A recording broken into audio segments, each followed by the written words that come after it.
Muhammad, the descendant of his spiritual master, with whom he shares his first name and who is his innermost being, has said, Praise be to God.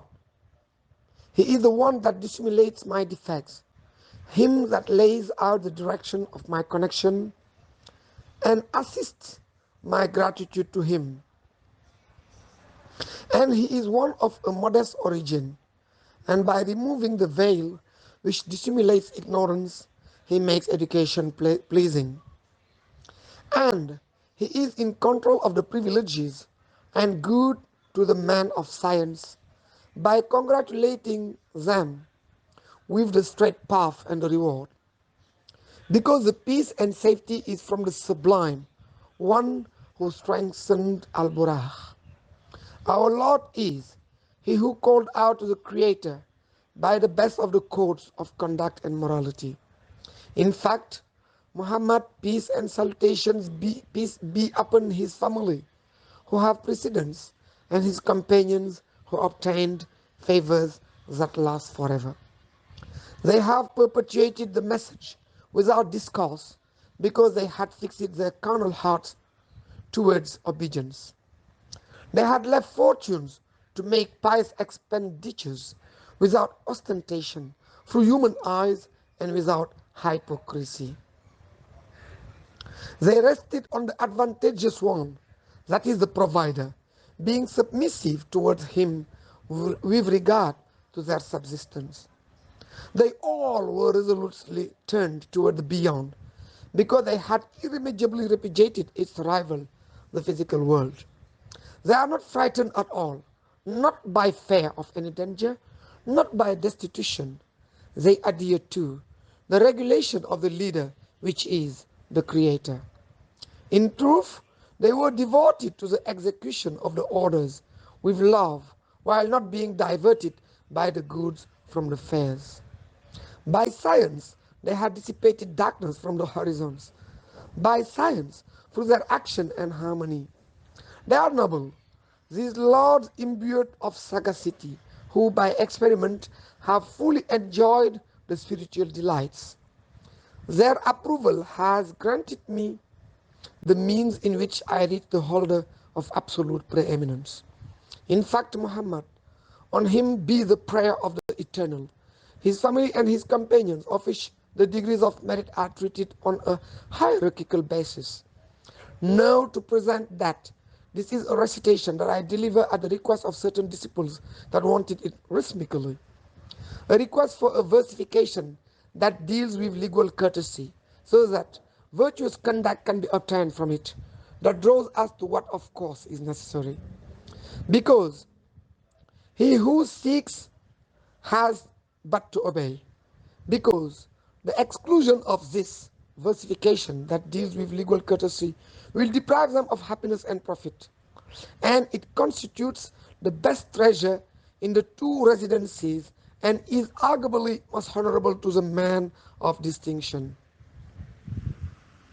By what it illuminates in the heart, as well as how it brings them closer to paradise. It causes praise on behalf of those near us, as well as moves them away from hell.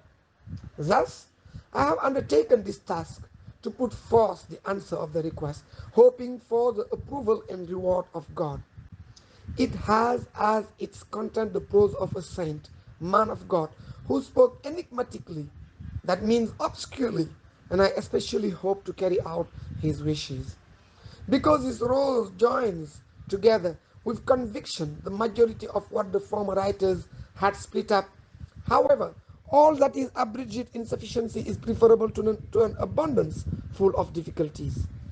I contained in a versified poem of prophet by the grace of he who ensures defense. Quran 22:38. Surely Allah will defend those who believe. Surely Allah does not love anyone who is unfaithful, ungrateful. So that for my part, I can obtain approval, safety, and be discharged from the day of terror. I lay this out for you, all of you collectively, among my disciples, and it is to you that I recommend this present answer. It contains moral character and virtuous conduct, which is something that will undoubtedly lead you to the most noble practices. It contains the instructions and benefits of the man that are not wary in animating these things. The beginners and the initiated enjoy its infinite utility as well as its benefit, because it contains the condition which bring forward the best of hopes and virtues. It is entitled The Way of the Satisfaction of the Needs in the Mansions of the Cultivated Fields by our master from the family of the Haaj. It is God alone whom by his grace I request for approval to perfect the achievement of it, and that in keeping with its name he gives a happy exit to the fate of those that learn it, so that they are happy, and that he preserves me from ostentation and self-conceit by the grace of being selected by excellence or the holder of the standard. He also preserves me all times. Exalted is he from the evil of Satan, who is the rebellious one, and from the evil of what he has created on the ground, in the sky, and what is between them both. And that he supports me by the best of creatures, who is in charge of intercession, and who is the perfect model. After having spread our prayer and our salutations on him, his family and their families and their companions, and this for all eternity. It is here that the preamble of this work is completed. Presently, I adore the rules of spiritual cultivation. I profess to versify that Sheikh Ahmadou Bamba had put it in prose from the abyss of knowledge. Of you among the totality of researchers, be attentive to the salutary counsel of my work, so that it moves you away from misfortune. A counsel which allows you to fulfill your intention for the simple face of God, an exhortation for whoever has been negligent and seeking positive change. The way of virtuous conduct consists in showing the proper indulgence toward young people, following the example of father and mother to respect those in authority, and to treat your peers like you would treat yourself for the face of the Creator that occupies the throne. Be lenient toward the youth and give them no counsel except that which according to you can save them. It is likely to put them on the right path if they respect the people of authority, even if they appear despicable and vulgar. It forms part of your virtuous conduct if you do not consider yourself to have rights over another individual, and that you see that you merit not the least mark of veneration on behalf of the ones that love you. In truth, it is your place to observe the rules of the virtuous conduct, even without requiring it of others. You should be with everyone during your life exactly as you would wish them to be with you, and respect the right of the holder of majesty, the powerful one, at that place, for his face lies the expression of the poet. You should not associate with those that are higher than you, except by constraint, as this is the case. For example, while learning or while cohabiting, do not associate not with them on the same bed. However, if you associate with them, do it with respect, not in aggression, but with humility and reservation. You should not associate with them while being at their level, nor by putting yourself above them, and do not stretch out your legs in that direction. Oh, my brother, if, however, you sit down in front of them, lower your gaze. Do not turn your glance around much in all directions, randomly about, except in the event that is required, because that is an obvious index of ignorance, and it is acknowledged in the book of God as being recommended to believers. Thus, observe scrupulously the orders of the master of creatures, because it appears in the prophetic statement which says, it arrives to an individual. And a poet has already versified it, saying, and as for you, thus never make your glance turn about everywhere. Regardless of where you are, do not frequently deliver yourself with doing something recreational. Have agitation with laughter, have futility, usefulness. With disorder, and conduct investigations in order to reveal a glance of the hidden things, whatever it may be. even if it appears as an index of clumsiness or smallness of spirit on behalf of whoever in fact adheres to its practice. Though assistance, the body is controlled. Thus devote yourself to silence by the reservation that you will be enlightened. Support with patience the defamatory ones and do not return any of them. You should be known as a courteous one, certainly. Because the exchange of defamatory remarks and the fact of treating the liar himself mutually are marks of the purest practices, just as the exchange of blows. And the frequency of laughter desiccates the heart. Decrease your laughter then, so that you may obtain the approval of the Lord. When you associate with somebody older in age than you, laugh only by smiling. You should not be prolix in your conversation, because that is not beautiful. Remain silent until they ask you to speak. And in that moment, respond only to the question that was put forth. It is then also virtuous conduct to observe them in their interactions. So please consider this. If they appear harsh towards you, endure their arrogance. If they make a blunder, it is necessary to veil them. Do not cease excusing yourself to be close to them, and should never hold anything against them. Do not direct your glance towards them at any moment, while fixing it without turning. If you wish to offer your assistance, rise with caution at the time of the standing, and not spread dust in their face because of their inadequacy for a correction. As much as you can, avoid sleeping in the presence of people that are in a waking state. Such conduct does not form part of the rules of propriety, because it results from those that comprise an annoyance. Know that the activity of the elements forms part of the causes of ignominy and of reproach. However, the one that subordinates his will, spiritual volition, to eating food and having sex, that individual joins together the causes of criticism. As far as food, you just need enough to stand up so that you can adore the Lord. Avoid veracity at all the time, because it is the origin of all heaven. Control your hands and do not get them in the habit of amusement, of recreation, because that constitutes a manifest defect. Do not use your hand to seize those things that contain no profit, and you will be happy if you hear an old person occasionally requesting the satisfaction of a need.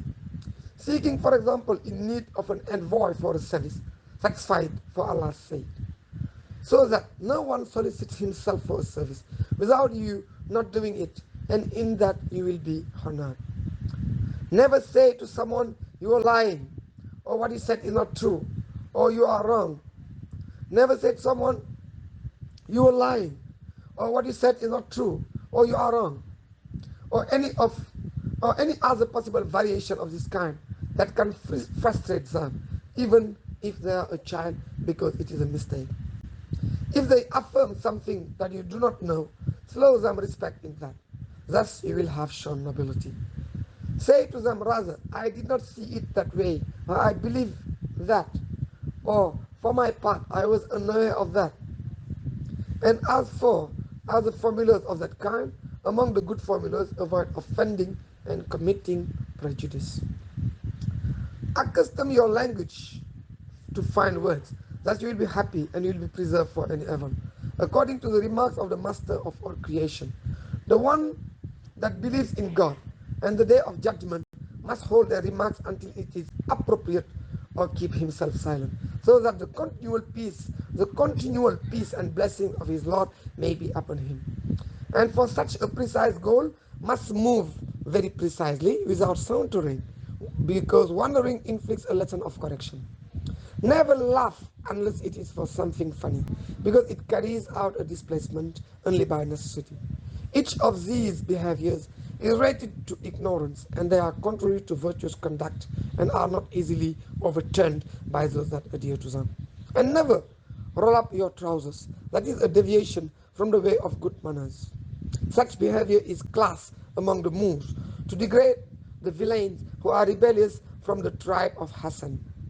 Keep silent about what you have discovered below your belly, specifically the parts located between the navel and knees for the same reasons. It is a sign of stupidity, ignorance, and lack of decency. Remaining silent about that is such a magnificent quality. Because such decency is an assurance of faith, regardless of where it is. If decency is missing, faith will not exist, as it has been confirmed by the learned ones. If ever you are concerned about a spiritual cultivation, greet the teacher as soon as you arrive. If he starts to greet you first, then return the civility to him in words. If you give each other a hand, one cordially needs your right hand against his, according to what is approved. And do not withdraw it until the latter has started to remove his hand in a manifest way. Because the learned ones regard the withdrawal of a hand in a fast manner during a greeting in the same way as the absence of exchanging words. So then, to greet them both ways, verbally and physically, the hands form part of a whole related to good uses, beneficial application, like the two preceding examples that were used as models. O you who are intelligent, formulate your share, because this forms part of the acts which exonerate the seven deadly sins, and it has its place among the good uses, fruitful actions. If you wish to enter the residence of others, first you should announce yourself to them. That way you will be filled with prosperity. If they grant permission to you, then enter. If not, then withdraw yourself from there. Do not seek to find things at the house of others, for fear, for fear of discovering that there are frustrating things that may have been veiled. Choose when you seek a companion one that is not stupid. They should be neither jealous nor envious. You should only sit near or be with those that will always benefit you religiously and intellectually. Thus, you will carry out the best of intentions. The learned one said, bring back a prophetic statement so that other individuals may conform to the practice of their friend. Do not seek to detect stumblings and never make investigations on the modest things. Know that not keeping a promise and lying form part of the defects that fully defile, that solely, that defile a conversation. So avoid them.